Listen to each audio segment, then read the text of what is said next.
Argentina যেমন আগের দিন অ্যাঙ্গোলাকে 2-0 গোলে হারিয়েছিল, ঠিক তেমনি ব্রাজিলও এবার একই ব্যবধানে জয় পেল আফ্রিকান দল সেনেগালের বিপক্ষে।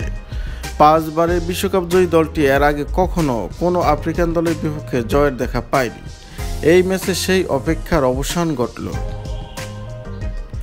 লন্ডনের এমিরেটস স্টেডিয়ামে অনুষ্ঠিত এই প্রীতি ম্যাচে ব্রাজিলকে এগিয়ে নেন এস্তেবাও, এরপর ব্যবধান বাড়ান কাসিমিরো।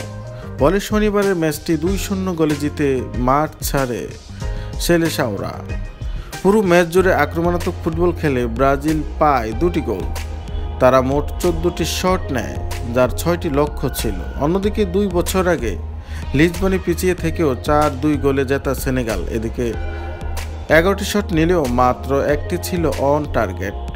2019 সালের অক্টোবরে প্রথমবার মুখোমুখি হয় ব্রাজিল ও সেনেগাল, যেখানে ম্যাচটি 1-1 গোলে ড্র হয়। 2023 সালের জুনে পরের সাক্ষাতে ব্রাজিল হার মানে সেনেগালের কাছে। এবার সেই হারের প্রতিশোধ নিল আলসেলুত্তির শিষ্যরা।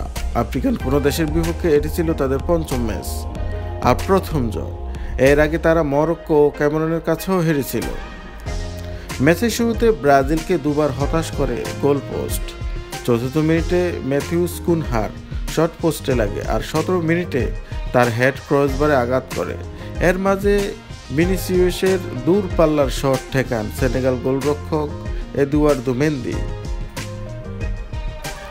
শেষ পর্যন্ত 28তম মিনিটে আসে কাঙ্ক্ষিত গোল। কাসেমিরোর থ্রু বল প্রতিপক্ষের এক খেলোয়াড়ের গায়ে লেগে এস্তেবাওয়ের সামনে পড়ে। 18 বছর বয়সী এই ফরওয়ার্ড বাম পায়ের শটে গোল করেন। 35তম মিনিটে ব্যবধান বাড়ান কাসেমিরো। রদ্রিগোর নিখুঁত ফ্রি কিক থেকে বল পেয়ে প্রতিপক্ষ রক্ষণের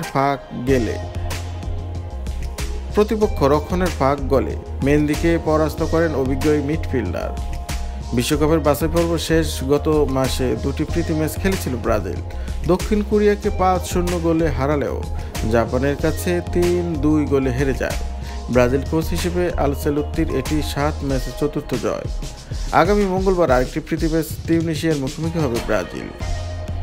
তো প্রিয় বন্ধুরা, খেলাধুলা বিষয়ক সকল তথ্য পেতে চ্যানেলটি সাবস্ক্রাইব করে রাখুন এবং বেল আইকনটি অন করে দিন। আজকে এই পর্যন্ত, সবাই ভালো থাকবেন, সুস্থ থাকবেন।